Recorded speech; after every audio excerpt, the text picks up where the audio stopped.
వేదిక మీద ఉన్నటువంటి చైర్మన్ గారు, అలాగే అదే ఎమ్మెల్యే గారు జ్యోతిరావు గారికి, అలాగే లీలాకృష్ణ గారికి, అలాగే చుంటు శ్రీవరప్రకాష్ గారికి, అలాగే డిపార్ట్మెంటల్గా ఉన్నటువంటి మేడం గారికి, ఆర్టీఓ మేడం గారికి, అలాగే వేదిక మీద ఉన్నటువంటి కోన సత్యనారాయణ గారికి, ఆటో డ్రైవర్ యూనియన్ తరఫున అందరి తరఫున కూడా వారందరికీ కూడా శుభాభి నమస్కారాలు తెలియజేస్తూ ఉన్నాం. ముఖ్యంగా ఈరోజు మండపేట నియోజకవర్గంలో ఉన్నటువంటి 3 మండలాలు, రాయవరం మండలం, కపిలేశ్వరపురం మండలం, మండపేట మండలం, ఈ 3 మండలాలకు సంబంధించినటువంటి ఆటో డ్రైవర్లు దాదాపుగా ఇంచుమించు దగ్గరగా 2000 మంది సుమారు పైచిలకే. కానీ ఈ మీటింగ్ కి రావడానికి చాలా వరకు మినిమం తక్కువ కాకుండా మినిమం 1200 నుంచి మినిమం 1300 మంది వరకు అక్కడక్కడ కూడా ఆటో సోదరులు ఉండడం జరిగింది. మెయిన్ కారణం ఏంటంటే మరి మన ప్రియతమ ముఖ్యమంత్రి వర్యులు నారా చంద్రబాబు నాయుడు గారు, అలాగే కూటమి ప్రభుత్వం ఏదైతే ఉందో వీరందరి సమక్షంలో ఏర్పాటు చేసినటువంటి ఆటో డ్రైవర్లకి ఇటు రీతిగా వేస్తానన్నటువంటి ఒక వేతనం ఏదైతే ఉందో అది మాట మార్చకుండా ఈ యొక్క సభాముఖంగా తెలియపరిచి దసరాకే వేస్తానని చెప్పేసి మొన్న మధ్యకాలంలో మన ప్రియతమ ముఖ్యమంత్రి వర్యులు చంద్రబాబు నాయుడు గారు చెప్పడం జరిగింది. అదేవిధంగా మనకి ఈ రోజుని మనకి ఈ కార్యక్రమం జరుగుతూ ఉంది. మన ఆటో డ్రైవర్ తరపున చాలా సంతోషంగా ఉంది వాళ్ళందరూ కూడా. చాలా తర్వాత ఇంకోటి ఏంటంటే ఆటో డ్రైవర్లకు సంబంధించి జీవో నెంబరు 21 అంటే మనకి ఏదైతే కేసులు అనేవి ఉన్నాయో వాటిని ఇప్పుడున్నటువంటి పరిస్థితుల్లో ఆటో డ్రైవర్లు ఎవరు కూడా పే చేయలేని పరిస్థితి.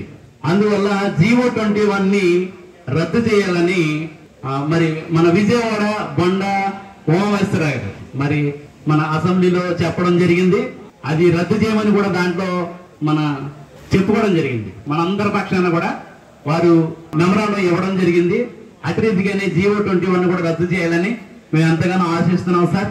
ఎందుకంటే మాకు ఇప్పుడున్నటువంటి పరిస్థితుల్లో మహిళా శక్తి అనేది పథకం ఏదైతే ఉందో ఈ మహిళా శక్తి పథకం ద్వారా చాలా మంది ఆటో డ్రైవర్లు నిరుత్సాహపడేటటువంటి పరిస్థితి. ఇప్పటి వరకు కూడా ప్రతి ఆటో డ్రైవర్లు కూడా చాలా చాకచక్యంగా ఉన్నటువంటి అందరూ యొక్క అదేవిధంగా ప్రతి ఒక్క ఆటో డ్రైవర్ కూడా వారి యొక్క పిల్లలను మా యూనియన్లు కూడా మా మండపేట త్రిపులర్ ఆటో యూనియన్, మరి మండపేట 5 ఆటో యూనియన్లు ఉన్నాయి. మరి మ్యాక్సిమం 700 ఆటోలు మండపేట పట్టణంలోనే తిరుగుతూ ఉంటాయి. అయితే ఆటో డ్రైవర్లు కూడా పిల్లల్ని ఎంతో చాకచక్యం ఉన్నతమైన చదువులు చదివిస్తూ ఉన్నారు. మరి మా దాంట్లో కూడా మరి డాక్టర్స్ ని, ఇంజనీర్ని, అలాగే పోస్ట్ ఆఫీస్, అలాగే SBI ఇలాంటి దాంట్లో కూడా చాలా ఉద్యోగాల కోసం చాలా ప్రయత్నాలు జరుగుతూ ఉన్నాయి.